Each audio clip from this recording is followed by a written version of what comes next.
worship Him in all the nations, in all the world. Where He sends me, yes, I will go.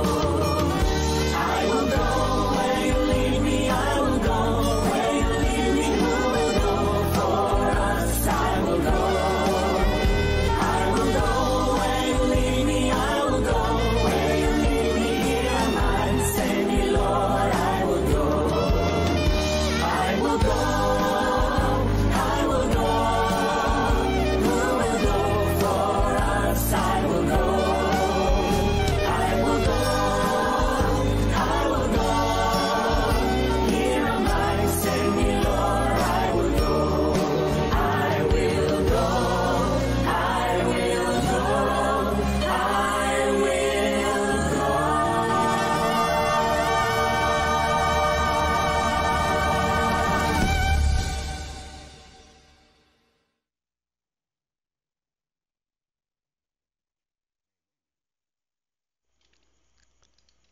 Amen mga kapatid. God bless morning po sa lahat.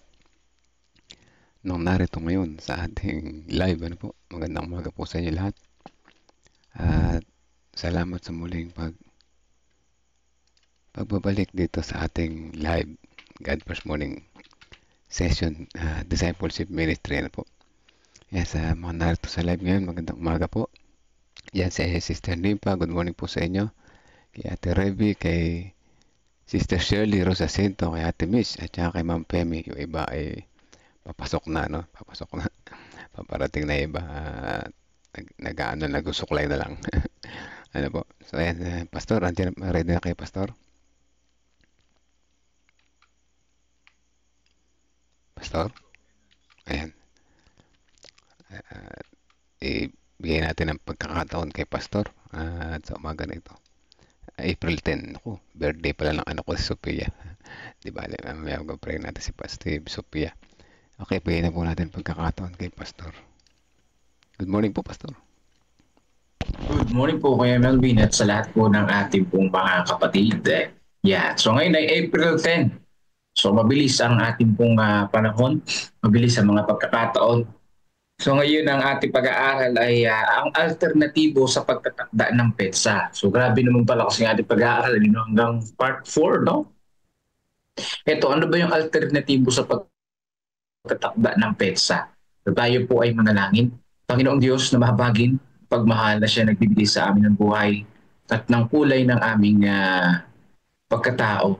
Sa umaga na to, Lord, ang aming idinadalangin, ang aming po pag-aaral. Inyo po nawa kaming basbasan, Lord, at i-bless niyo po ang aming pong lahat ng aming matutunan at kayo po ang siya magpala sa bawat isa sa amin. Namin pong idinadalangin ang pag-aaral namin na nawa, Diyos, kayo po ang makita namin at ma-divert ang aming pong isipan, hindi sa pagtatakda ng petsa, kundi sa pagmamahal, sa paghahanda sa inyo pong ikalawang pagbalik. At kami po'y nagpapasalamat sa umaga na to na napakaganda at kami po'y mayroon lakas na harapin ang lahat ng mga pagsubok sa tulong ninyo. Ito po ang aming dalangin sa banal na pangalan ni Jesus. Amen. Ngayon po dito sa ating pong pinaka-key text 25-22, sinabi sa kanya ng Panginoon niya, magaling, mabuti at tapat na alipin. Naging tapat ka sa kaunting bagay sa pamamahalain kita sa maraming bagay. Pumasok ka sa kagalakan ng iyong Panginoon. So narito po ang talata, mga kapatid. Paano natin maiwasan yung ay alternatibo sa pagtatakda ng petsa? Ang sabi po dito ay maging tapat sa ating pong Panginoong Diyos. Maging tapat sa ating Panginoong Diyos. Yan po yung alternatibo. Sabi po dito, ngayon pong kakaibang sermon ay sa Matthew 24:55. Natagpuan nito ang mga disipulo na nagtatanong kay Kristo tungkol sa pagkawasak ng templo. Sila ay humihingi po ng tanda. Ayan, ibig sabihin, nagta-time setting din yung mga disciples.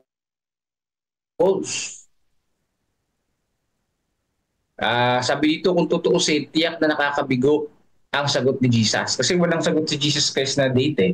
Pero yung mga disciples talagang eager na malaman yung pong sagot kung kailan mangyayari ang pagkawasak ng templo at pagdating ng ating pong Panginoon. Una sa lahat, naglaan siya ng listahan ng mga tanda na nangyayari sa bawat panahon. Yan. Ano-ano po yun? Digmaan, lindol. So maraming namatay sa lindol ngayon doon sa Thailand. Tagutom. Pero sabi dito, yung mga bagay na yun, ngayon kung putok ang Mount Kalaon, pumutok pa ang puso. Parang pumutok na rin, sabi dito, hindi pa ito ang wakas. Pasimula pa lang ng matinding paghihirap. So walang binanggit si Jesus Christ dito na date sa mga disciples. Kung nagta-time setting tayo ngayon, unang-unang mga Adventist, nauna na ang mga disipulo. Higit pa riyan, pinaghalo ni Jesus sa mga pangyayaring may kaugnayan sa pagkawasak ng Jerusalem noong AD 70 at ng ikalawang pagdating. At kung hindi pa sapat iyon, sinabi niya sa kanila na walang sino man maliban sa Diyos ang nakakaalam ng oras ng pangyayari.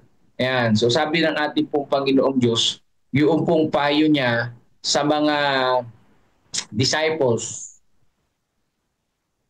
ito po ang sabi, yung binigay niya yung mga palatandaan pero hindi yung date. Meron siyang payo, magbantay nga kayo sapagkat hindi nyo nalalaman kung anong oras darating ang inyong Panginoon. So yan ang purpose kung bakit hindi binigay ng ating Panginoong Jesus ang detalye ng ikalawang pagbalik. Kasi pwede naman ibigay ng Panginoon yan sa mga mga prophet sa prophet, di ba? Katulad yan kay Mrs. White, pwede niya ibigay yung date pero hindi niya binigay. Bakit? Ano ang gusto ng Panginoong Diyos? Magbantay. Di ba? Magbantay. Ibig sabihin na magbantay talaga nagmamasid. Pinagmamasdan ng sarili, inoobserbahan ng sarili, ano ang kulang, ano ang dapat gawin. So yan po mga kapatid. Sabi niya, huwag kang mag-alala sa oras. Ayan. Kung sa trabaho, nag-aalala tayo sa oras kung malilate tayo o hindi. Pero sabi dito ng Panginoon, sa ikalawang pagdating ni Jesus, huwag mag-alala sa oras. Ang kailangan ay magbantay. Sa puntong iyon, mga kapatid, ang sermon ng ating pong Panginoon, ang pinakailangan ng mga tao, ng mga disipulo ay ang pangatanda. Yan, hindi po yung petsa. At man silang malaman yun, at man silang malaman yung katapusan, ngunit ang ibinigay ng Panginoon ay palatandaan at saka yung pong payo. So, simula sa 43, ang ating Panginoon ay nagsalita ng mga talinhaga unti-unti.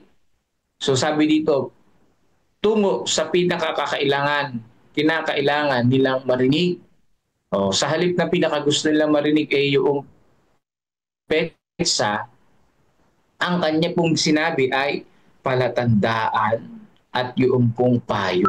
Yan pala yung mga alternatibo ng petsa. So sabi dito, yung mga talinhaga sa 23 at 24 na magbantay, yung word na yun yung naka-highlight, magbantay.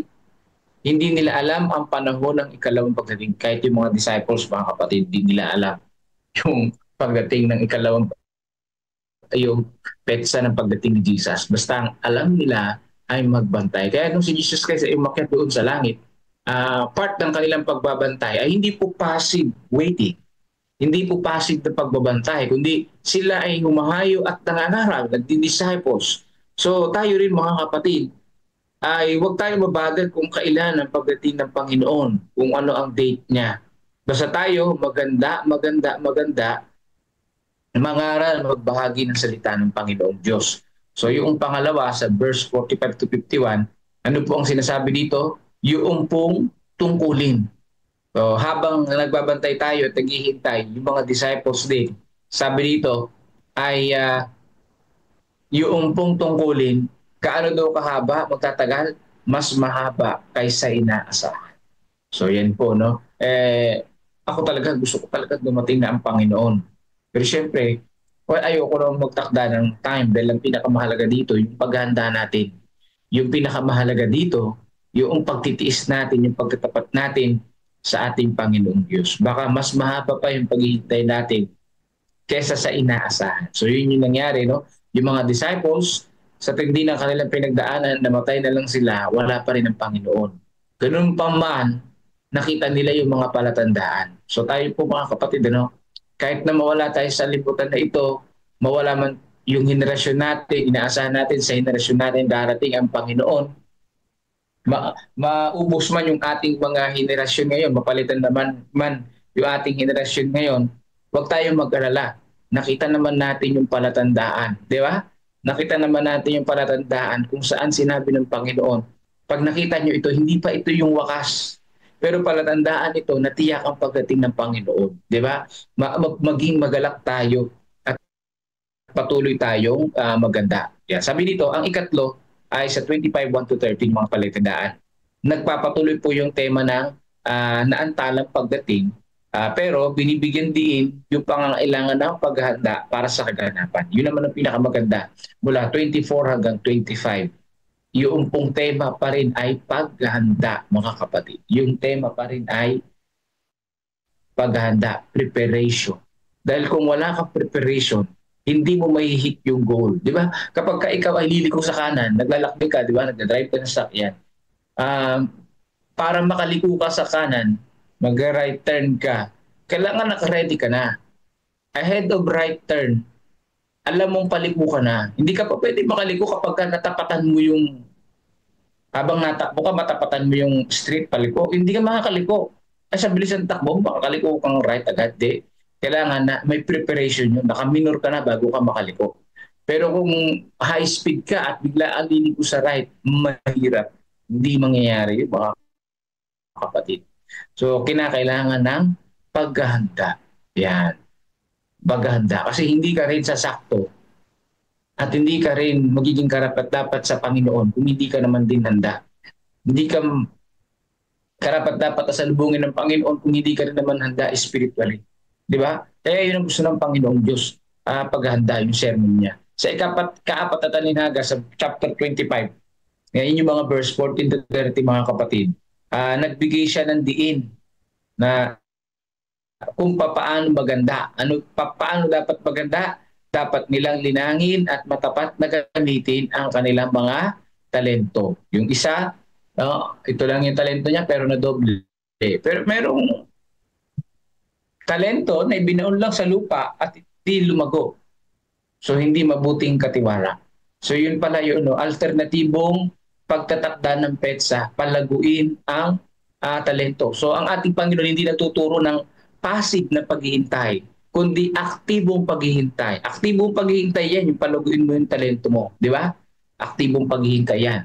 At ang pinakamatinding talinhaga ay tungkol sa tupa at kambing. 31-46. Matinding talinhaga ito. Bakit?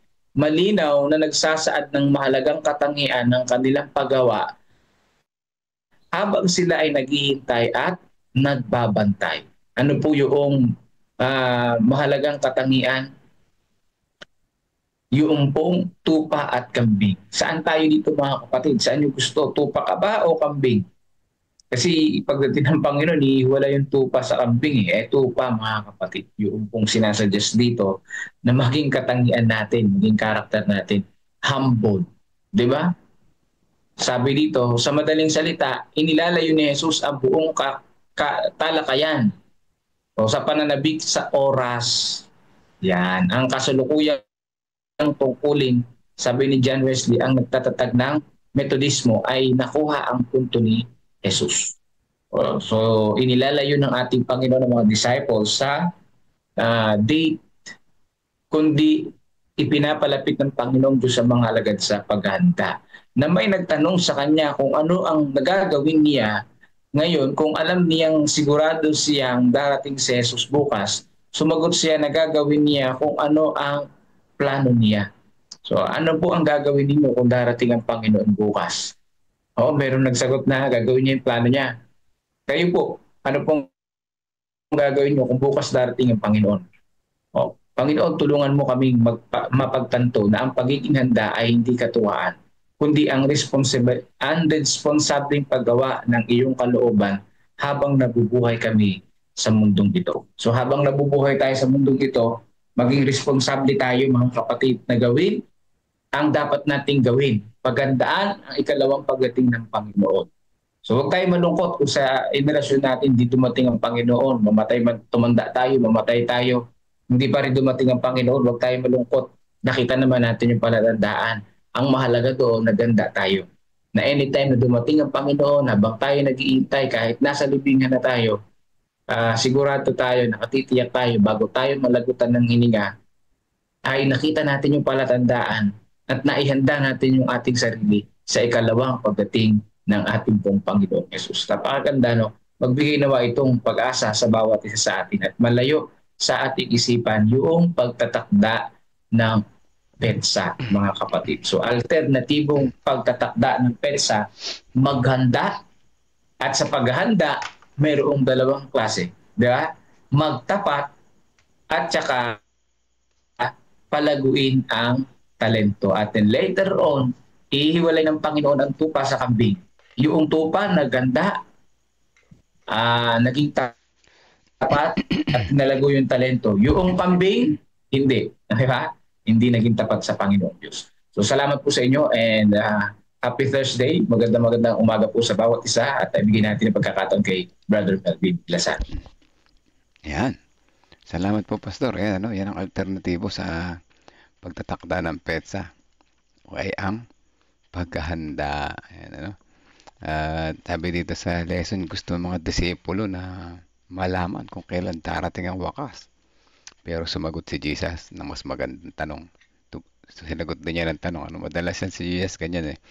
Pag may kausap siya, nagtatanong sa kanya, sasagutin din niya ng tanong. Ano intindihan? Ano sinagot niya na tanong din? Ano ang ginagawa mo ngayon habang hinihintay mo ako? Baka natulala ngayon ng disipulo.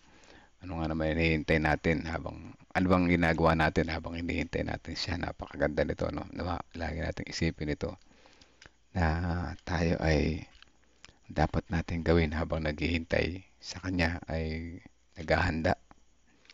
Maging responsable sa paggawa ng kalooban ng Diyos araw-araw. Mayroong isang kapatid dati na nagsabi sa akin na yung kanya daw isang apo ay in-invite niya ulit bumalik sa church. Ang sagot, sabi niya, malapit na dumating ang Panginoon, kailan ka babalik sa church? Ang sagot daw sa kanya ng apo na kabataan ay, naku, tagal na yan, panahon pa nila, darating na ang Panginoon, Bible times pa darating ang Panginoon, pero ngayon di pa rin dumarating, matagal pa yan, sabi niya, kayong mainip, sabi nga rin. At matagal pa yan, matagal na sinasabing darating, pero matagal pa. Iyon ang sinasabi na nagtatakda ng PEDSA, no? Kasi iniisip niya yung PEDSA, matagal pa nga naman daw, no? May mga ganyan yung mga maabutan ng close probation ay naku po. Pero ganun pa man ay mahalaga yung ginagawa ng pagpapaalala natin sa mga mahal natin sa buhay, ano? Hindi man natin sila puwersahin, at least napapaalalahan na natin sila. One day, babalik din yung mga yan, ano po? So, ayan. Let's pray po mga kapatid. Dawa tayo maghanda habang naghihintay sa kanyang pagbabalik. Hindi lamang daw mahalaga yung pakiramdam lang na naghahanda. Kailangan yung tunay na naghahanda. Okay, let's pray po. Amang banal na makapangyarihan sa lahat. Salamat sa alternatibo na ito sa pagtatakda ng PEDSA na tunay na napaka-effective. At kami ay habang kaysa mag-focus sa pagtatakda ng PEDSA, pag-iisip kung kailan kayo darating, ay mas maganda na maghanda kami anytime. Maghanda sa inyong nalapit na pagbabalik na kami ay naghihintay ng mataman na habang kami naghahanda at kami ay nawa mapabilang sa mga tupa at hindi sa mga kambing. Turuan niyo po kami araw-araw na maging tapat sa aming pagiging connected po sa inyo. Alam namin na kami ay unti-unting lalago at magiging prepared hanggang sa nalapit yung pagbabalik. Salamat po sa lesson na ito na nagpapakita sa amin ng inyong kamahalan, ng inyong kabutihan at pagmamahal. In Jesus' name we pray. Amen. Okay po mga kapatid, let's go. Lipat tayo sa kabila at matuto pa tayo ng mas marami pa. Ayan na po. Ngayon, kahapon umuusok ang mga magandang topic kahapon, ano, tungkol sa pagyaman. Ngayon, tingnan natin ngayon, ano. Handa lang kayo dyan, mag-reflect po tayo.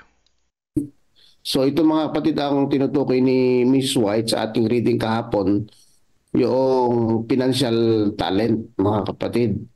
So sa Council on Stewardship, financial talent needed.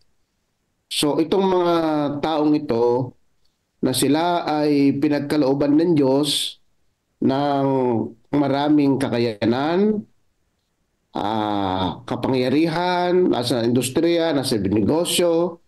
Sabi ni Miss White ay tila napabayaang abutin. So, ang mga taong ito, kumbaga Pastor Mark, at hanggang ngayon sa panahon natin, so kaya ang unang reflection ko dito, be intentional in mission. Bakit mga kapatid? Kasi marami naman tayong mga kaanib ng iglesia na professional, mga negosyante, mga nasa opisina, iba't ibang nasa gobyerno, ay abutin yung mga taong nandyan sa mga larangan na iyan, mga kapatid. So sino ang makaabot dyan? Siyempre, yung mga taong inilagay sa mga taong iyan. Kaya pagka minsan nandito si Brother Donnie Aris, nandito si Pastor Ernie Marin sa yung ASI. Kaya nga ang team ng ASI ay reaching people in their workplace. So parang ito mga kapatid ay, kaya sabi dito, sabi ni Miss White, masyadong napapabayaan ang mga klaseng ito. Sino yun? Yung mga taong nasa matataas na antas ng lipunan, Pastor. So, hinahanap din ng Panginoon ang mga taong ito na nasa ganong uri ng kalagayan na dapat ay mabigyan din ng pagkakataon na sila ay abutin. Kasi nakikita ni Mrs. White na mga taong ito ay kailangan din sa pagsulong ng gawain. So mga lalaking nasa may mga scientificong pananaw, mga lalaking nasa industriya, mga matatalino, na kailangan din na sila ay makarinig ng pabalita. Mga tao na binigyan ng Panginoon ng mga posisyon sa organisasyon. So kailangan daw po silang abutin, lalong-lalo na sa huling araw. Kasi itong mga taong ito ay iba yung kanilang, meron silang vision, meron silang so ibang mga kapatid ang kanilang natatanaw din. So sabi ng Panginoon, kailangan silang abutin din mga kapatid.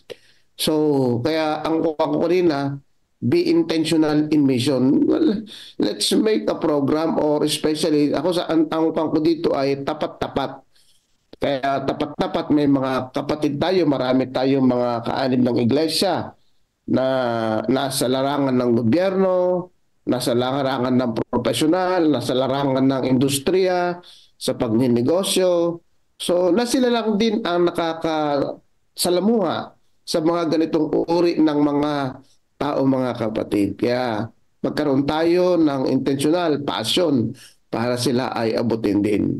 So yun lang Pastor Mark ang ating kon dito. So pagkat yun ang tinutukoy niya dito, yung financial talent is needed, na kailangang abutin ang mga taong nasa matataas na antas ng lipunan, kasi kailangan din sila ng Diyos unang-una na maabot, at the same time kailangan din sila sa gawain ng Panginoon, mga kapatid. Back to you, Pastor Mark. Baka meron po dito gusto mag-refleksyon sa atin pong pinag-aralan kahapon. Yes po. Open nyo lang po ang inyong mic. Pakitaas po ng inyong kamay.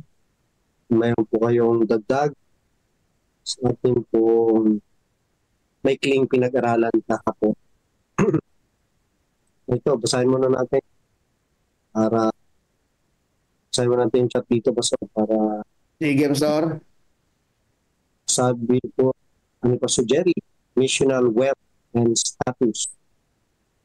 Tagpuin ang mga tao kung saan sila naroon at anuman ang kanilang katatayuan sa buhay o sa lipunan. Mahal din ng Diyos ang mga may kaya sa buhay, mga politiko at celebrity. Kailangan din nila ng Panginoon para sila ay maligtas. Kakasangkapanin din sila ng Diyos para mapabilis ang pagtatapos ng misyon. Pwede sila sa I Will Go Daily Stories. Oo nga naman. Kaya actually may nilalans na tayong ganyan. Natandaan ko kasi isip pa tayo noon. Kung doktor ka, abutin mo yung kapwa mo doktor. Attorney ka. Kasi siyempre the same level. Kung ikaw ay nasa business. So, yung mga kaibigan mong businessman, ay yun din yung kailangan mo abutin. Kasi mahirap abutin sila ng hindi nila ka-level. Kaya ang panawagan talaga, kung ano ang iyong nasasakupan, pwedeng ma-influensyahan na kaibigan, sila ang iyong abutin. Pastor Nelson, may Yes, sir. nabasa na kwento. Ito yung kwento ni Pablo Goyen. Habang wala pa nagko-comment. Kasi yun yung panawagan niya sa mga kapatid na kailangan abutin nila yung kung saan sila naroon. Biruin mo may pumunta sa kanyang kapatid na napakayaman. Ang sabi niya ay, paano pa abutin yung ako mayayaman? Nandun sila sa exclusive na subdivision na talagang mga milyonaryo lang na. Sabi niyang mayaman, Pastor, paano ka abutin yung mga yun? Hindi nga kami magkakakilala. Nakatira nga kami sa subdivision, lalaki yung bahay namin, pero hindi kami nag-uusap. Diba? May mga ganon. So sabi niya, ang hirap abutin. Gusto ko mo silang abutin. But how can I reach them? Ang sabi lang sa kanya ay, ilang dinadalangin mo ba sila? Sabi niya, minsan. O ngayon, intentional kang manalangin. Manalangin ka ng 1 oras. At ang panalangin mo lang, bigyan mo ako ng opportunity Panginoon na ma-reach out siya. Pagkatapos noon, ay bibigay sa iyo ng Panginoon. So, sa madaling salita, 1 month siyang nananalangin. Panginoon, bigyan mo ako ng opportunity to witness to my neighbors. Tapos, inimbitahan si Pastor. Ang sabi sa kanya, Pastor, please come to my house. Mag-usap pa tayo kung paano ko abutin yung aking mga kapitbahay at tulungan mo akong manalangin. After noon, pumunta si Pastor, kumain sila. Ang sarap ng niluto ng kanyang asawa. Kasi Grace ang kanyang asawa, Greg. Pagkatapos ay ang sabi ng lalaki, pwede bang abutin ko yung mga kapitbahay ko dito sa pamagitan nitong pagkain? Imbitahan ko sila. Sabi ni Pastor, kung yan ang impression sa'yo ng Banal na Espiritu, so be it. Okay? So ang ginawa niya ngayon, sige Pastor, parang mayroon akong hint. Yung kapitbahay niyang pinakamalapit, sinabihan niya na, hey, anniversary ng asawa ko, namin ang mag-asawa, pwede bang pumunta ka? Kasi napakasarap ng luto. Kung sabi ng kapitbahay, I'm so busy. Okay, pero ito yung yung pagkaluto, sinabi niya yung ingredients, biglang natakam yung kanyang kasi parang hindi niya pa natitikman yung ganong luto. Sabi niya, sige, susubukan ko pumunta. So, that Sunday, pumunta yung kapitbahay niya. Talagang napakasarap ng pagkain. Karoon sila ng pintuhan.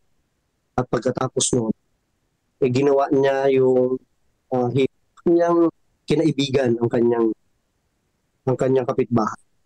Tapos naglaro sila ng laro. May mga laro sa bahay nila na pang mayaman. Nagpatalo siya para tapos yung kaibigan niya na yun. Parang naging masaya siya yung pala matagal na silang hindi nag-uusap ng asawa niya, yung mga anak niya, naging galit sa kanya.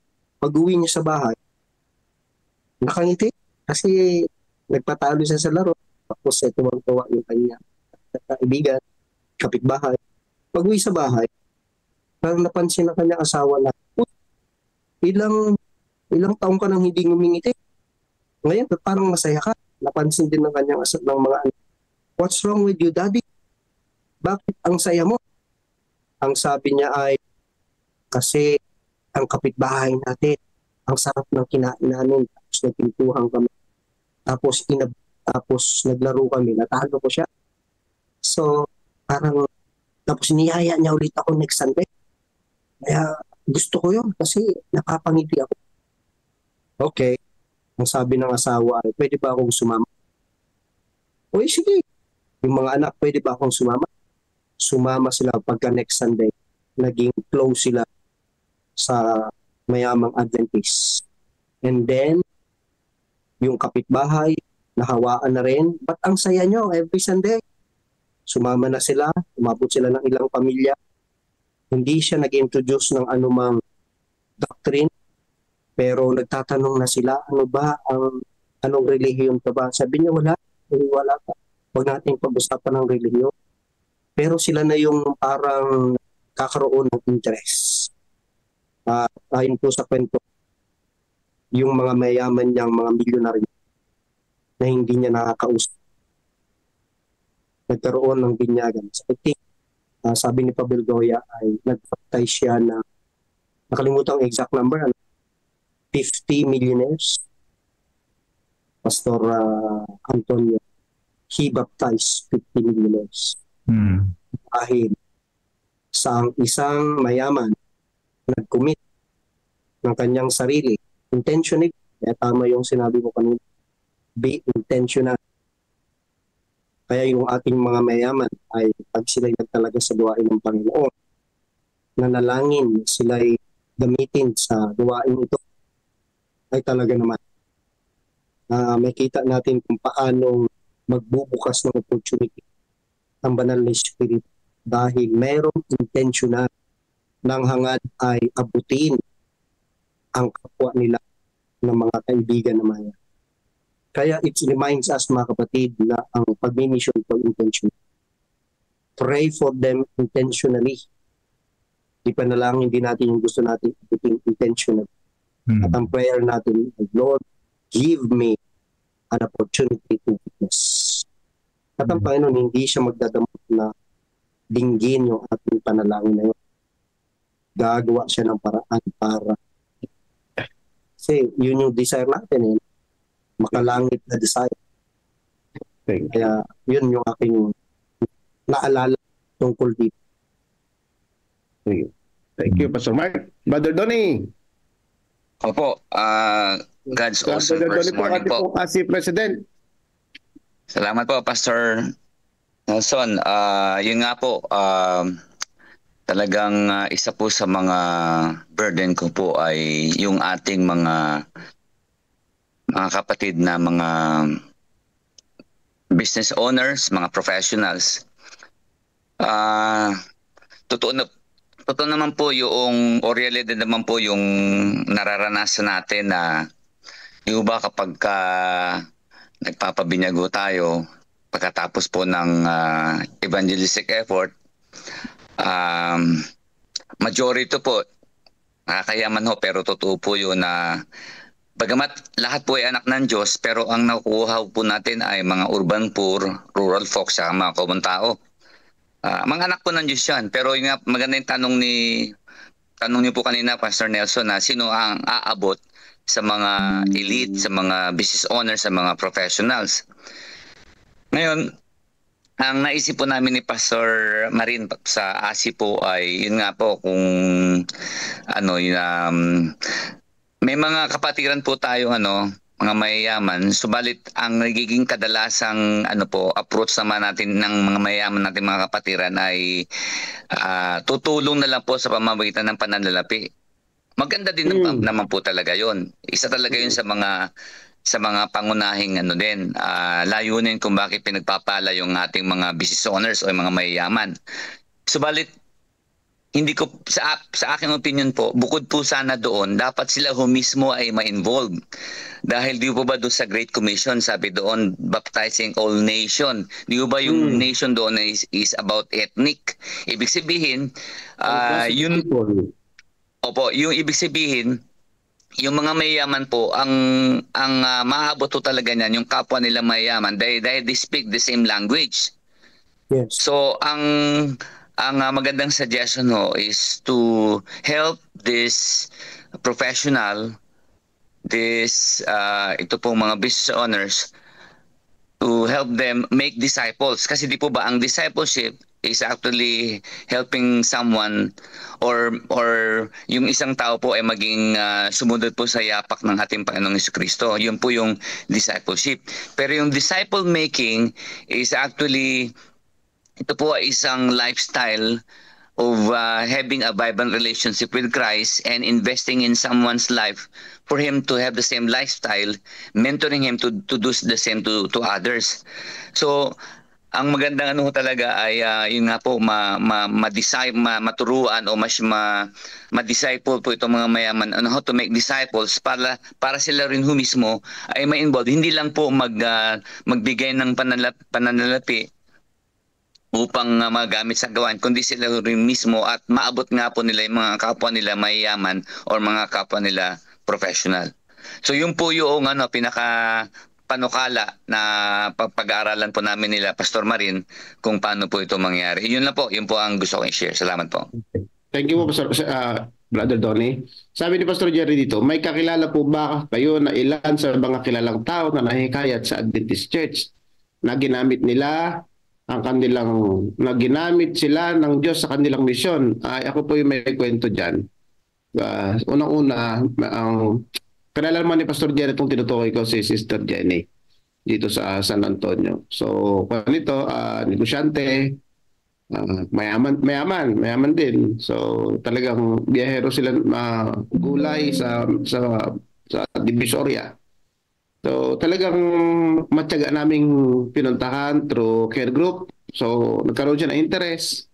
Pero matagal, kumbaga, nangaral lang kami doon. Si Pastor Jerry pa speaker noon.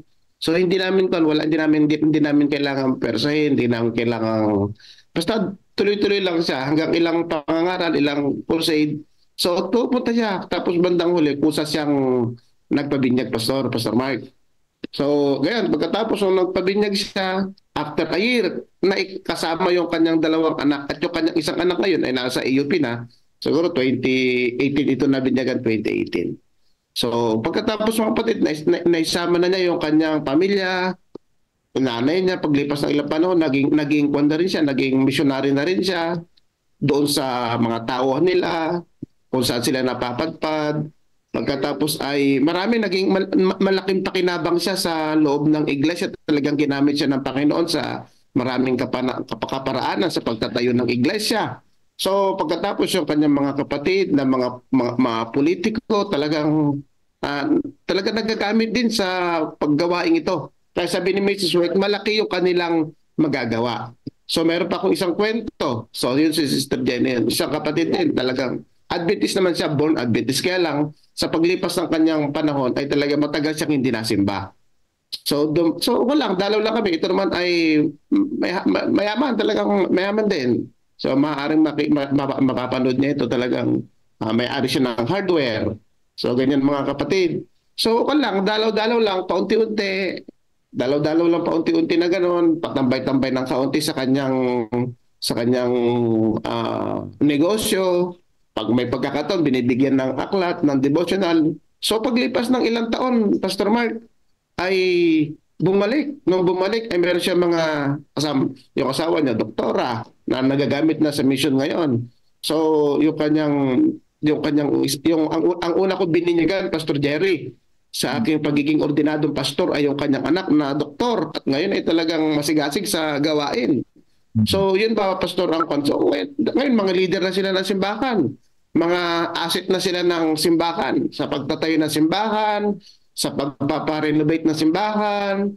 So nagagamit sila, ang laki ng epekto talaga ng mga ganitong klase ng tao na dapat abutin.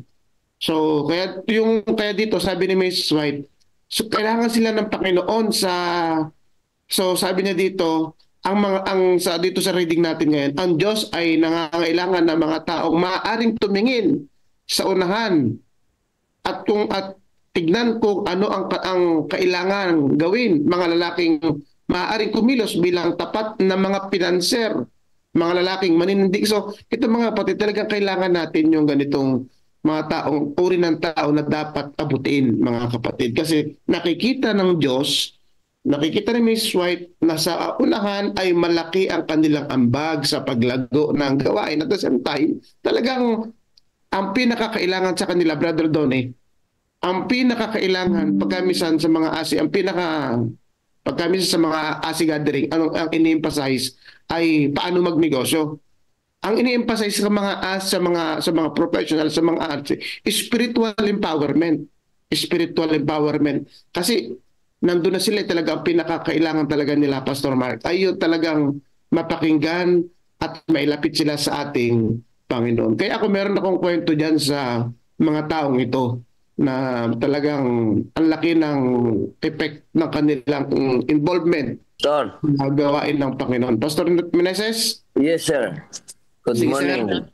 Happy God first morning, mga God first morning. Meron akong i-share na kwento. Ito Sige po. ay itong nakaraan lang na first timeline ng ating Harvest 2025.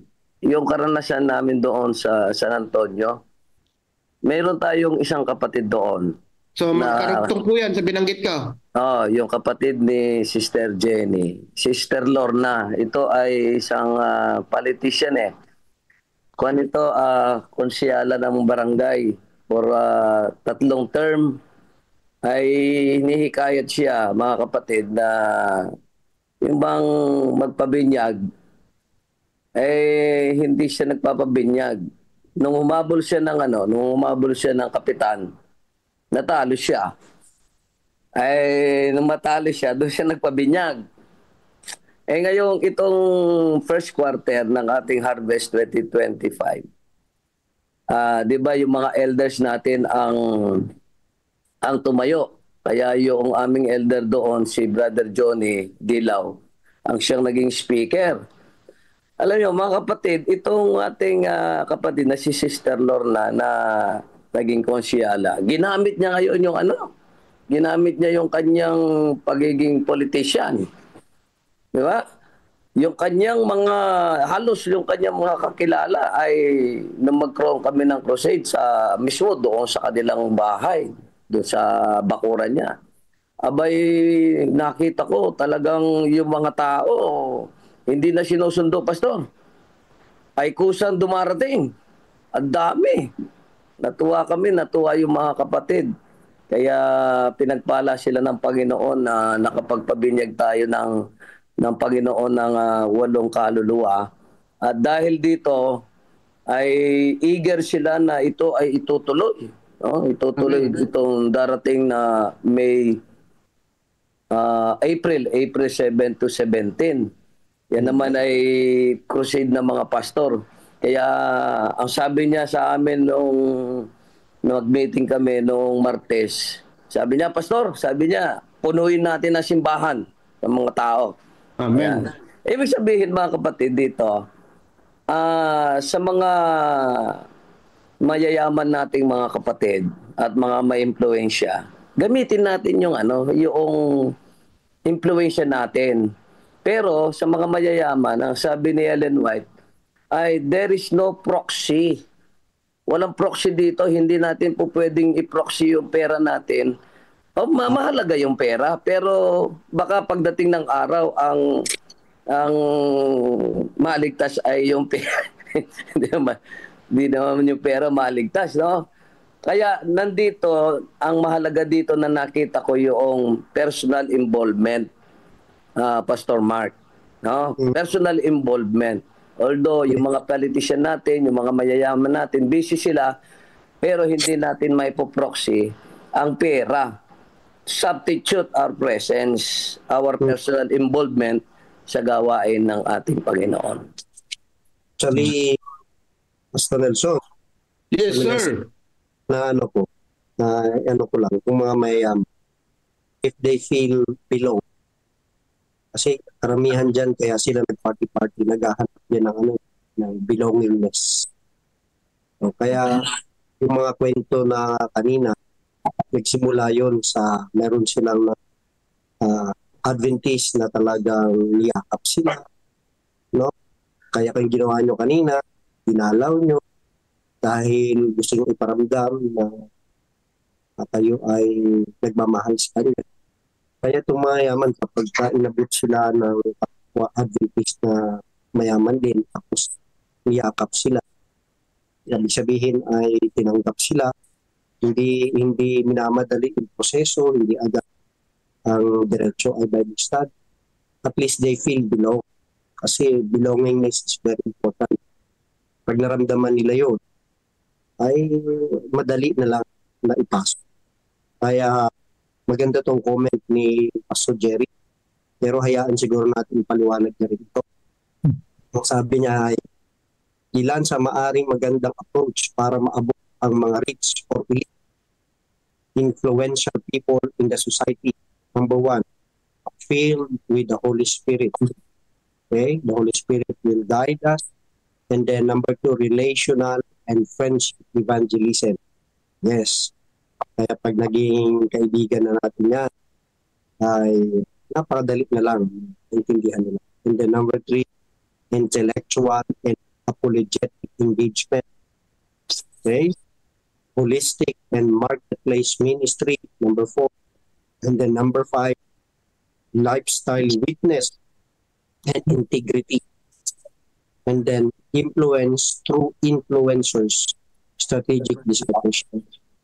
Okay, siguro isang halimbawa ng public figure na missional ay si Police Lieutenant Colonel Juvie Espinido. Dedicated na gawin ang misyon ng Diyos sa posisyon at kalagayan na meron siya. Attorney Abayon. Abayon nga, sorry. Ano? Abayon. Attorney Abayon. Abayon. Amba Tejano, Vice Mayor Camelo, and then ayan. So Jerry, baka gusto mong dagdagan ng iyo? Yeah, Pastor, ilan sa mga narinig ko po itong mga approaches, nung maten po ako ng ilan sa mga evangelistic how to reach, yung mga trainings, how to reach influential people in the society. Ilan po ito sa mga na-notes ko, no? Dito sa mga trainings na ito. Kwento po mismo ito ng mga taong nadala at naging effective po sila sa misyon ng ating Panginoon. Tama po kayo, ang mga remark po nung si Pastor Meneses, tama po siya kanina. At sinasabi rin po ni Sister White, hindi natin pwede ipang proxy talaga yung mga kayamanan na meron sila o meron tayo. Talagang itong lahat ay involved, lahat pera, influence, lahat ito gagamitin sa misyon ng Panginoon. At ilan po dito sa mga notes na ito na pinapatunayan po ng mga taong nag-i-involve sa ministry ng to reach the elite people in the society. Ito pong nakalista dito. Importante ito mga kapatid. At ang isa sa pinaka-epektibong highlight ng kanilang mga kwento, yun nga pong kakaiba nating lifestyle. Ayan. Yung kakaiba nating lifestyle, hindi tayo nagbibisyo, hindi naninigarilyo, ano pa, meron pa tayong healing ministry, ang dami po natin yan. Hindi tayo nagsusugal.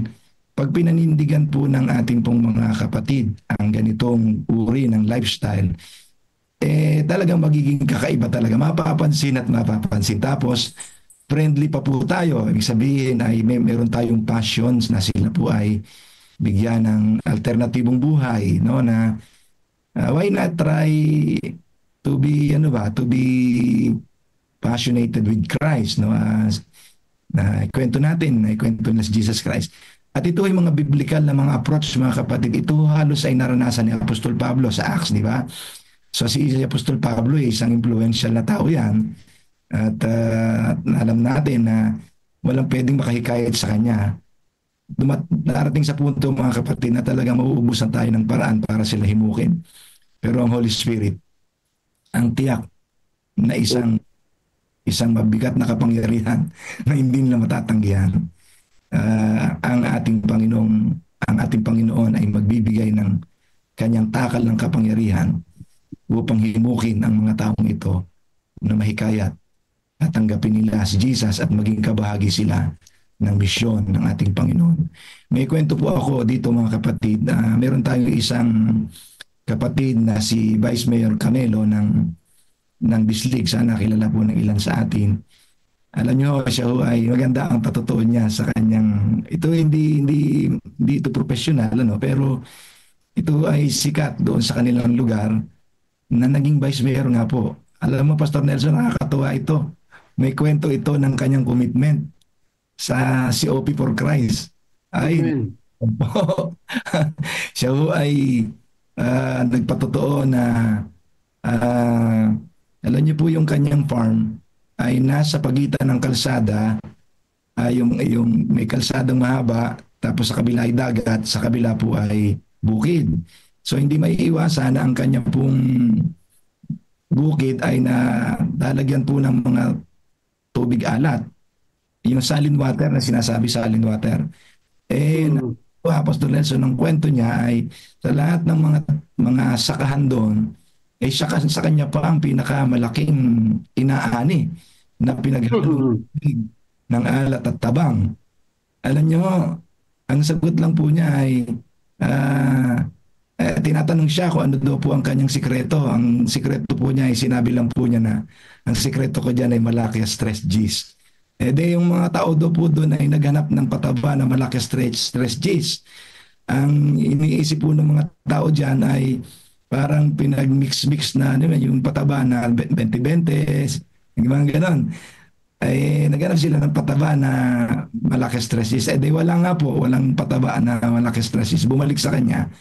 At alam nyo, ito pong ating ito na influential ay nagkaroon ng opportunity na i-share ang kanyang faith. Yun lang po ang kanyang pamamaraan na sinabi sa kanyang kwento. At siya po ay nagpa-practice ng 10% and more.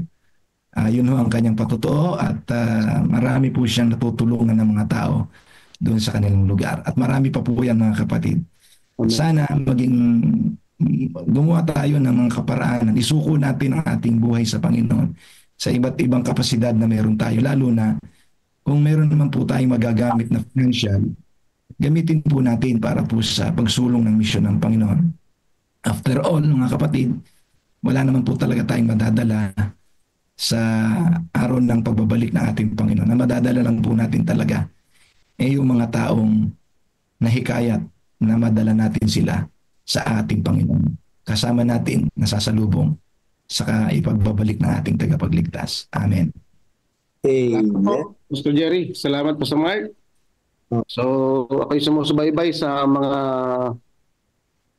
ating FB page. Wala naman mga comment dito, Pastor Mark. So, mga request ito at mga pagbati ng God First Morning. So, wala tayong gaanong comment ngayon mga kapatid. So siguro, Pastor Nelson, yung mga farmers ay ilagay nila yung sumulat sila ng sa tarpaulin o kaya sa malaking pwedeng sulatan. Ang abono ko ay malakas 3 Gs. Hindi,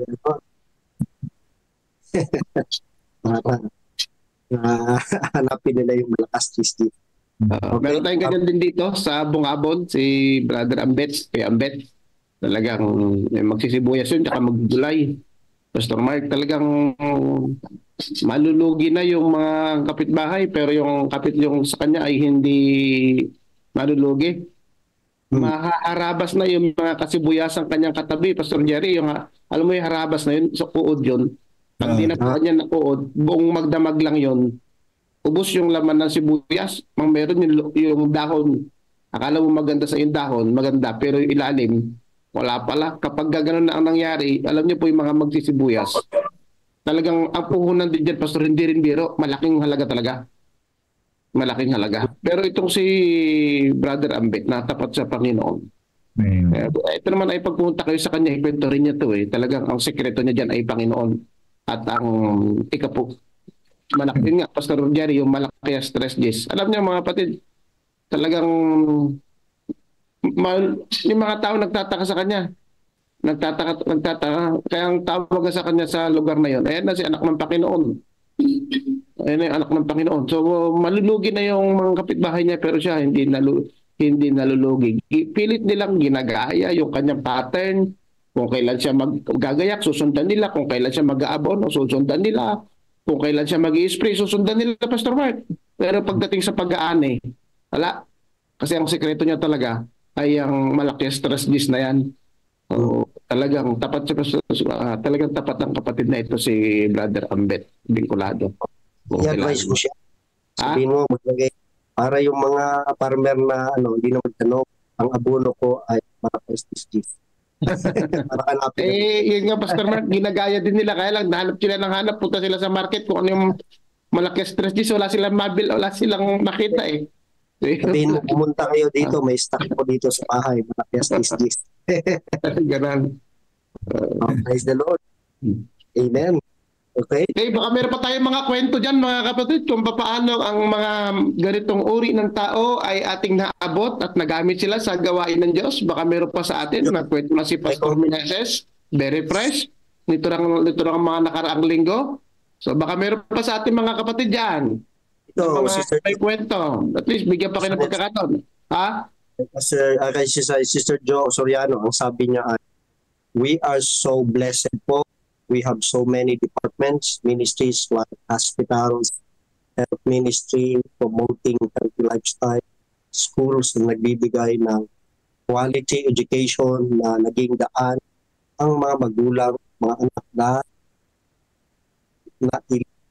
ilapit natin sa Panginoon. Publishing department na ang mga mahilig magbasa, nabibigyan natin ng mga maging intentional lang po tayo sa ating mga gawain, enriching more souls, bringing them closer to our Lord and Savior. Amen. Amen. Pastor Nelson. Yes, sir. Po ninyo ay mamamangha po kayo. Talagang hindi lang po alam ng ating mga kapatid na ang Seventh-day Adventist ay popular ho sa buong mundo sa larangan po ng mga sinabanggit na ito ni Sister Jo, no? Lalo na sa ating pong health system ay recognize po tayo sa buong mundo, mga kapatid. Pati na rin po yung ating mga missional aviations, no? Ay kilala po tayo. Nakatutuwa kung atin lamang po talagang siseryosohin ang pagpapahalaga sa ating mga educational system, lalo na sa ating pong mga elementary and academy natin. Mga kapatid, yan po ang foundation ng ating pong very productive na mga evangelism sa mga young people, mga young minds. At ito po ang preparation para sila po ay isang araw ay pagpalain ng Diyos, magiging missional din po sila, no? Wala sana tayong Ben Carson, Pastor, no? Ilala niyo po ba si Ben Carson? Magic Johnson, wala tayo nun. Adventist po yun, mga kapatid, na hindi nyo kilala. Desmond Doss. Lahat po na yan ay mga Adventist na ginamit ng Panginoon na nanggaling po sa ating mga Adventist school. Pinaaral ng kanilang mga anak, mga magulang sa Adventist school at sila po ay naging dedicated ang buhay nila sa Panginoon.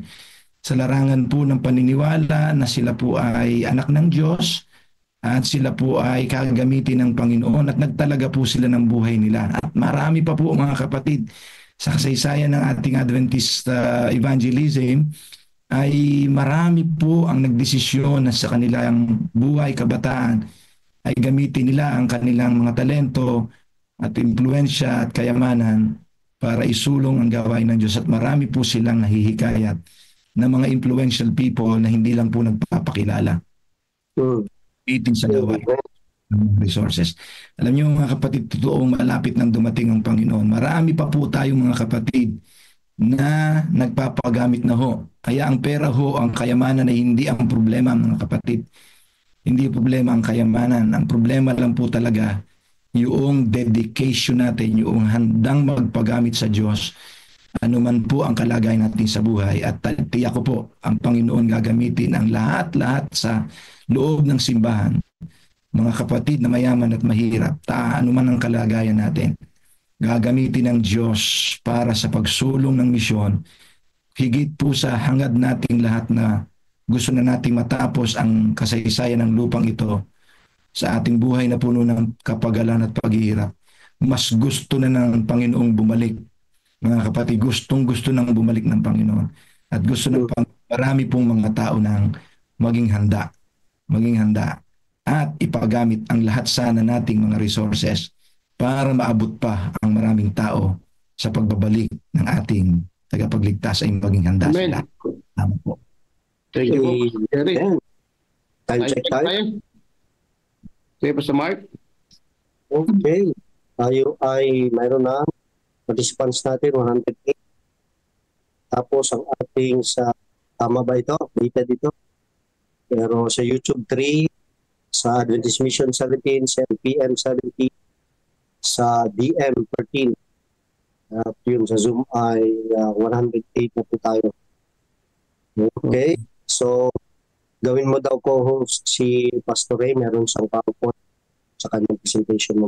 Pastor, ano? Paano na tayo? Pastor Ray po, Iskabosa. Sige po, ako na pa bahala. That first video, Pastor, meron ba mag-play? Okay. Yes. So, maraming salamat. Melvin po si Brother Melvin magpe-play ng. Ako po ready po mag-play. Apo, sige po, kapatid, apo.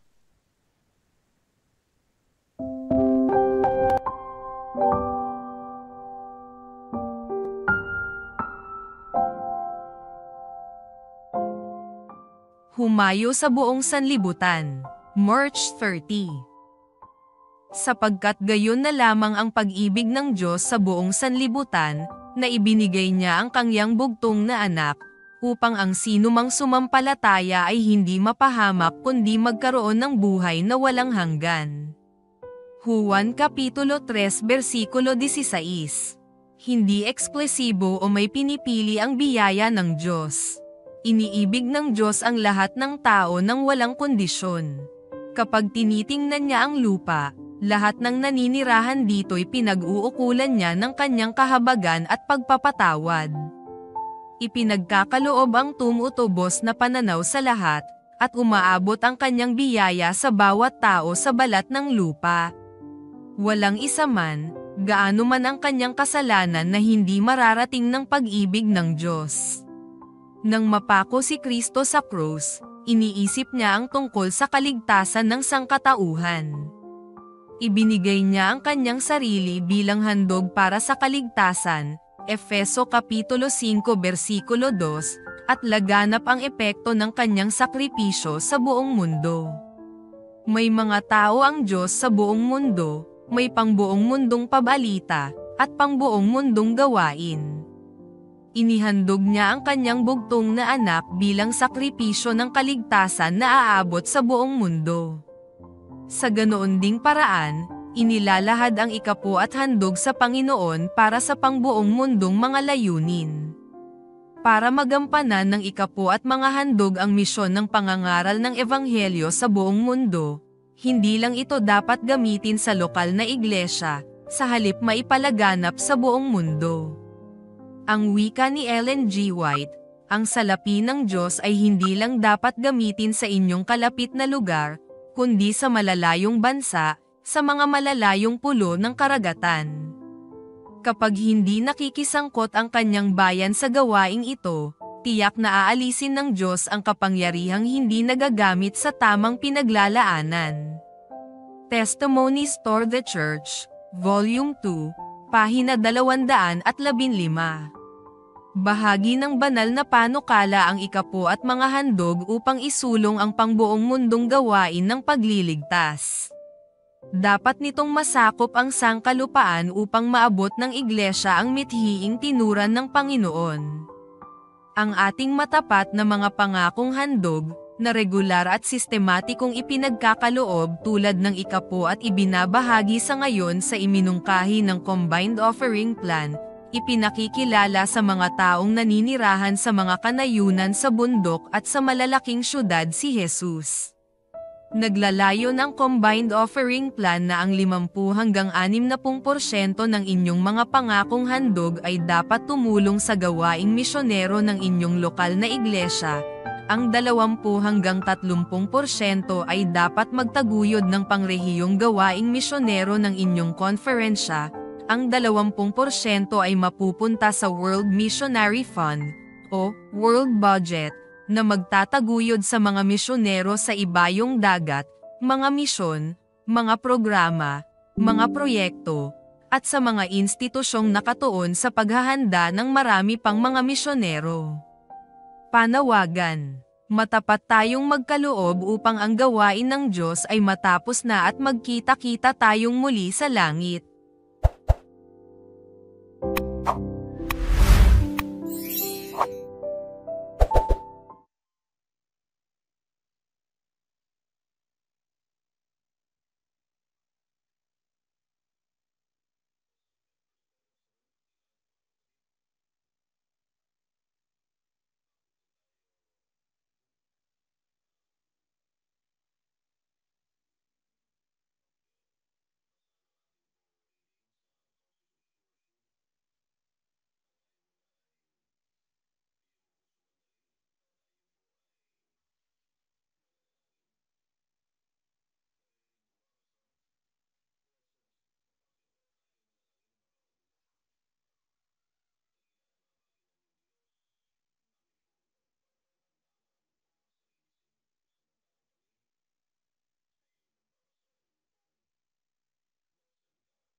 Amen mga kapatid. Ano po? Ayan, at patuloy tayong pinagpala ng Panginoon sa umaga na ito. Teka, mag-recap muna tayo. Buksan ko lang sandali ito. At methods of acquiring wealth, no? Sabi dito, no? Ano nga ba yung mga methods para tayo makakuha ng kayamanan? Wow, sir, meron tayong paraan para yumaman. Ano po? Nawala. Ay, nawala yung sounds, ano? Ay, sorry, naku. Napatay ko pala yung sounds. Di bale, ay, magano na lang ako mag-recap, ano? Mag-recap ako. Patungkol ito sa acquiring wealth, ano po? Napatay ko pala yun. Ako po, ano ba yan? Hindi ko nakatab kasi ako sa Zoom. Di bale, mag-recap ako mga kapatid, ano? Ng mas maliwanag, ano po? So, ang title ng ating pinag-aralan ay Methods of Acquiring Wealth. Ano daw ba yung mga pamaraan para tayo maka-acquire ng kayamanan? Ayan, ano? Maganda to. Mga gusto yumaman, ito na. Ito na yung ating paraan para yumaman, ano? Sabi dito ay even Seventh-day Adventists ayun, acting as if they owned it without an eye to the glory of God. Kahit doon mga sa Kristiyano, no, dito sa loob ng ating denominasyon, ano? Kahit nasa loob na iglesia, kumukuha ng yaman sa paraang hindi kalooban ng Diyos. Ayan. Marami sa atin yung nagpapayaman sa hindi kalooban ng Diyos sa maling pamamaraan. Ako po. Tulad nung sinabi niya, may sinabi siya sa mga investment, ano, na maraming mga mga pasugalan, mga inuman, mga bar. Yan ang mga maling pamamaraan, ano, na hindi angkop sa Panginoon. Sabi niya, no?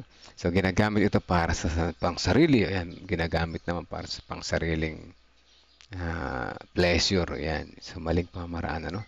At hindi na nalangin o humihingi ng gabay sa Diyos sa kanilang mga desisyon ukol sa pera. So, ito isang maling pamamaraan, ano? Pag tayo magpapayaman, kumonekta tayo sa Panginoon. Tayo magtatrabaho. Kung gusto natin ng tumaas yung antas ng ating buhay, ipanalangin natin sa Panginoon. Ano po?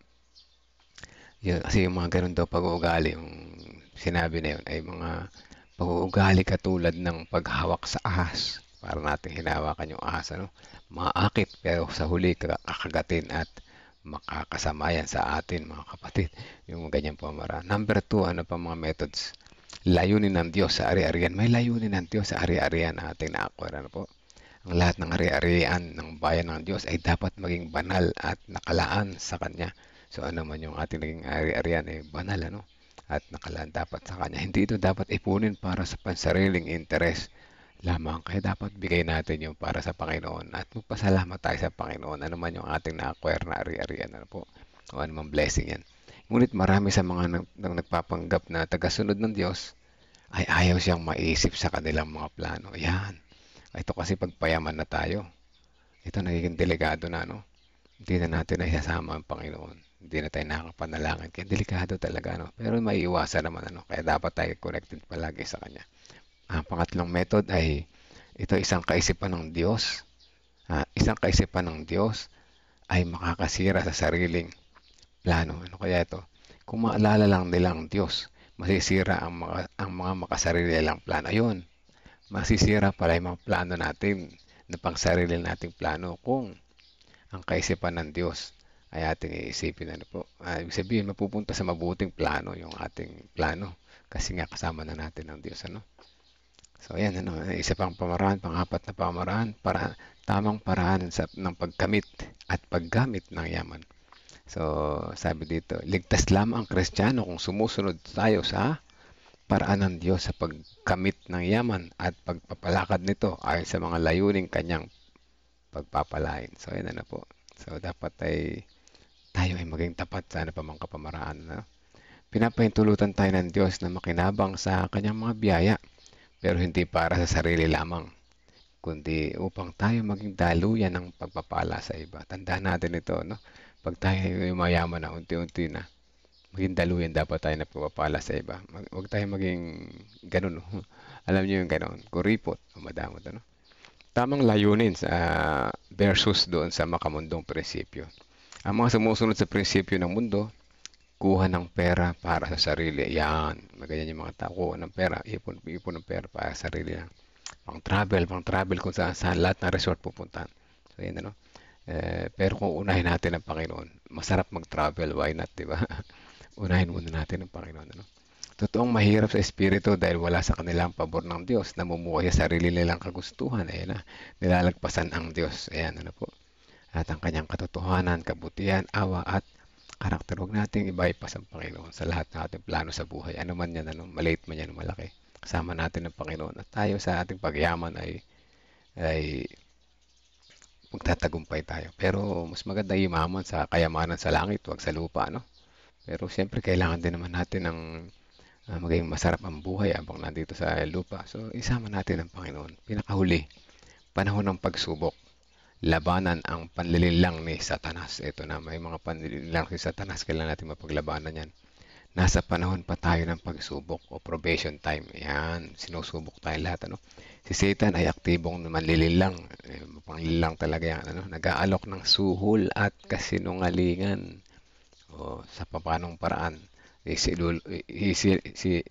Aalokin kanya ng kasinungalingan ni Satan, sabihin, huwag ka na magtapat sa Panginoon, tingnan mo nga si kapitbahay, di naman na nagsisimba, hindi nga marunong manalangin, pero lumalago ang buhay, isa yan sa panluluho, sa pagsisinungaling ni Satan, ano? So, tandaan natin ang blessing ay galing sa Diyos, kaya dapat sa ganong pamamaraan may mga pamamaraan ng Diyos na hindi natin alam, ano? Maaaring yun ay ibinigay sa tao na yun para siya ay lumapit sa Diyos. Ngayon, kung pag talagang hindi siya lumapit sa Diyos, one time bigla niya siya shutdown yung blessing na yun, tsaka niya maisip lumapit sa Diyos. Ano? Yan, may mga ganyan sitwasyon. May mga taong mag-aakalang sila ay umuulad sa kanilang mga schemes. Mga tao pa lang umuulad sila sa ating mga pamamaraan, sa ating mga ginagawa. No? Naisip natin, minsan ganun, okay pala to, mayayaman ako rito, uunlad ako rito. So, mali, ano? Sa dulo ay malalaman nilang kayang wasakin ng Diyos ang kanilang tinipon ng mas mabilis kaysa sa pagkamit nila nito. Ito na yung sinasabi ko kanina, no? Akala ng mga tao, mayaman naman ako dahil kahit di ako nag-isimba, okay lang ito. Okay na ako sa ganito. Paminsan-minsan punta sa church, paminsan-minsan nag-uulog ng barya sa buslo. Okay na ito, mayaman ako rito. So, akala natin okay, ano? Pero one time siya shutdown ng Panginoon. Doon tayo magigising, ano? So, pangunahing aral, hindi masama ang kayamanan, hindi yan masama, mga kapatid. Pero ang maling paraan ng pagkuha at paggamit nito ay delikado. So, lahat naman ng maling pamamaraan delikado, no? Lahat ng bagay ay dapat isaalang-alang kung ito ba ay dapat para sa kaluwalhatian ng Diyos, ano po? Dapat lahat ng ating ginagawa, ito ba ay maluluwalhati ang Panginoon? Matutuwa ba ang Diyos sa ginagawa ko? So, ganun, no? So, ganun dapat, ano? Kaya ako natututo ko rito, mga kapatid, ano? Sa huli, ang pagsunod sa paraan ng Diyos ay ang tunay na yaman dahil ang yaman ng mundo ay pansamantala, pero ang biyaya ng Diyos ay walang hanggan. So, ayan, ano po, mga kapatid? Ang dapat nating ipunin ay ang yaman sa taas at yung yaman dito sa lupa ay wag nating masyadong pagpokusan. Anyway, hindi masama. Sabi nga sa lesson, hindi masamang yumaman. Pero gamitin natin sa tama, no? Gawin natin ang tama. Yan ang ating lesson sa umaga na ito. At salamat sa pakikinig at tayo mananalangin, mga kapatid. 30 seconds. Pasama pa sa panalangin. Sana makahanap ako ng work kung loobin po ng Panginoon. Praise the Lord. Sana sama natin sa panalangin, Brother Jake Cruz. Ano? At sige po, tayo manalangin, mga kapatid. Wala naman ako nakikita rito ng... Okay, so let's pray po. 30 seconds na silent prayer para sa ating mga pangalan na ating nais na ilapit sa Panginoon. Harvest 2025. Let us pray, mga kapatid.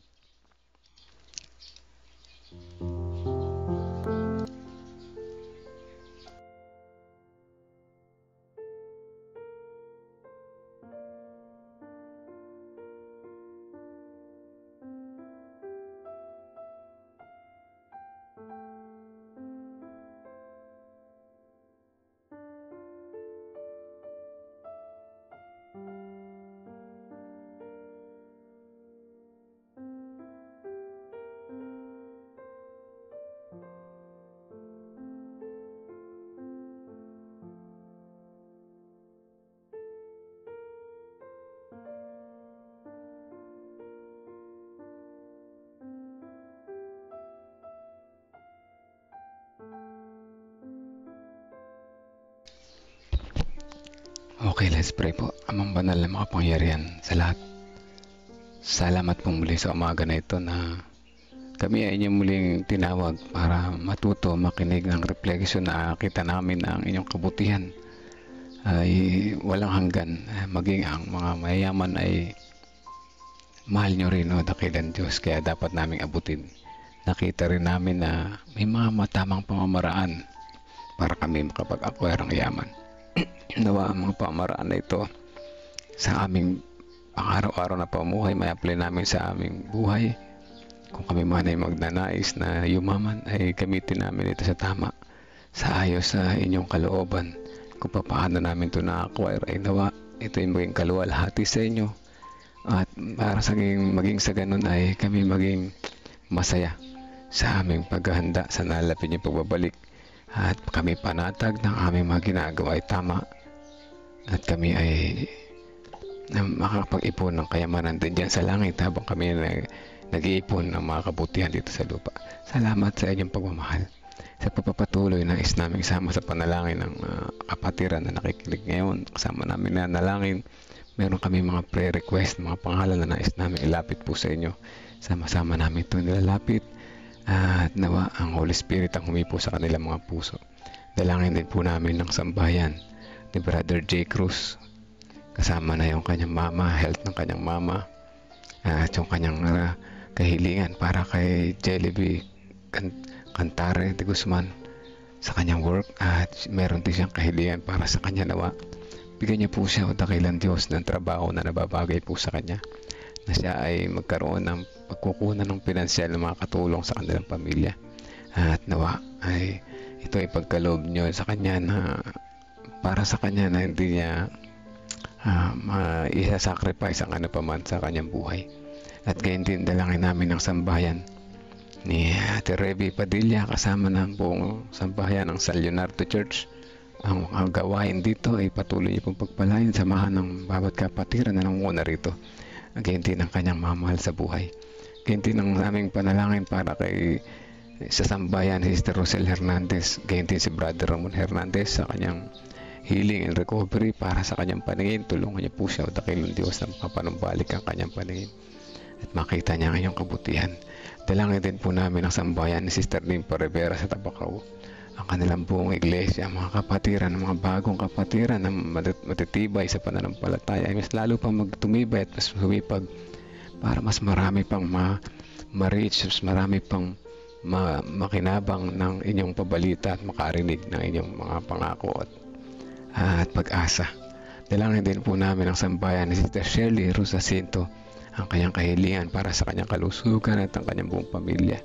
Gayon din ang sambayan ni Ate Mitch Jose, yung kanyang trabaho at ang kanilang buong pamilya, yung husband niya na kailangan ng trabaho, ibigay niya po siya o dakilang Diyos ng sapat na makakasuporta sa kanilang mga pangailangan. Ang sambayan din ni Ma'am Femi kasama si Ma'am Rachel sa kanyang past healing and recovery. Gayon din ang huling gawain sa aming elementary school, ang graduation. Tulungan niyo po kami na maging handa ang bawat isa sa lahat ng aming mga pangailangan. Dalangin din namin ang sambayan si Sister Sweetie Burgos Lopez kasama na yung kanyang buong pamilya at ang kanilang kalusugan at ang kanilang pangkabuhayan. Ang ganit din ang sambahayan ni Sister Marlene Kakayan Garcia kasama na ang buong Peñaranda Church. Ang sambayan si Sister Emelinda Jutilia, si Padre Eliseo, ang kanilang buong pamilya. Kasama na yung mga prayer request ni Sister Emelinda para sa kanyang mama, kay John Mark, kay Jovan, kay Angela, kay Popoy, kay din kay Sister Helen, kay Nanay Tiding. Ang sambahayan ni Sister Sister Wilma Hernandez. At kasama na rin ang sambahayan ni Sister Vicky Jimenez, Sister Maricel Velasquez. Ang sambayan ni Nanay Nerissa, kasama na si Brother Rinaldi Eusebio, ang buong pamilya, si Veronica, at lalo higit si Liwayway Erelia at si Romnick Erelia. Nawa ang Holy Spirit ang kumilos sa kanilang mga puso o dakilang Diyos upang makita nila ang inyong kalooban. Gayon din ang sambayan ni Nanay Fina, Tatay Rudy Rico Hermoso sa kanilang araw-araw na pamuhay, kagalingan, kalakasan at kalusugan. Ang sambayan ni Kuya Melchor, Kuya Monching at Kuya Narsing Calas. Ang sambayan ni Sister Josephine Mercado kasama na ang sambayan ng buong Peñaranda Church. Ang sambahayan ni Sister Helen de la Cruz Malyare, kasama na si Ma'am Carmen, si Doc Partida, Sister Melba Yenson sa kanyang kalusugan. Ang sambahayan ni Sister Des Flores, Sister Antonina Nunez, kasama ng kanyang buong pamilya, ang kaligtasan sa araw-araw at gayon din sa kanilang kalusugan at ng kanilang hanap buhay. Ang sambahayan ni Sister Gina Salazar at ng kanyang mga mahal sa buhay, Sister Mary Ann Manalastas, ang buong kanilang pamilya kasama ng kanilang mga pangailangan sa araw-araw at ang kanilang hanap buhay at kalusugan. Gayon din ang sambahayan ni Sister Belinda Salvania, Sister Juliet Orsino Astrero, ang sambahayan ni Ate Evelyn Sabat, ang sambahayan ni kapatid na Kutay Cantare de Guzman o Dakilan Diyos, anuman ang kailangan ng pamilya na ito ay inyo po'y pagkaloob sa kanila. At muli, nagpapasalamat kami sa walang sawa niyong pagdinig sa aming mga panalangin at nawa ang aming araw-araw na patuloy na paglago ay ikaw ang aming mga kasama. Malayo kami sa mga tukso ni Satan. Patawad po sa kami nagkulang at nagkasala. In Jesus' name we pray. Amen. Amen. Amen mga kapatid. Salamat sa mga prayer warriors at muli gusto kong batiin ng welcome and God First Morning ang mga bagong mga pangalan dito sa ating platform sa Discipleship Ministry Devotion and Prayer kasama ng God First Morning doon sa CLPM.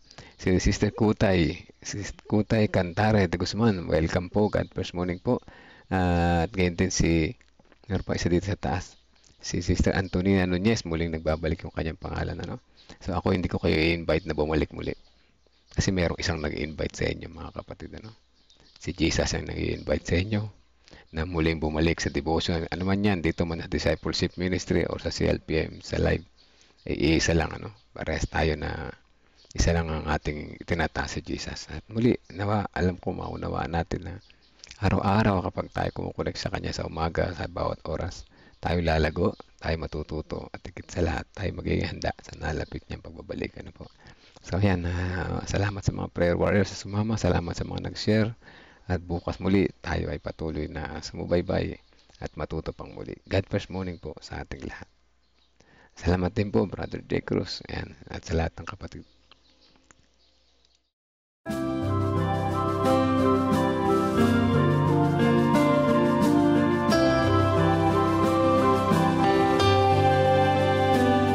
I hear the voice of Jesus calling.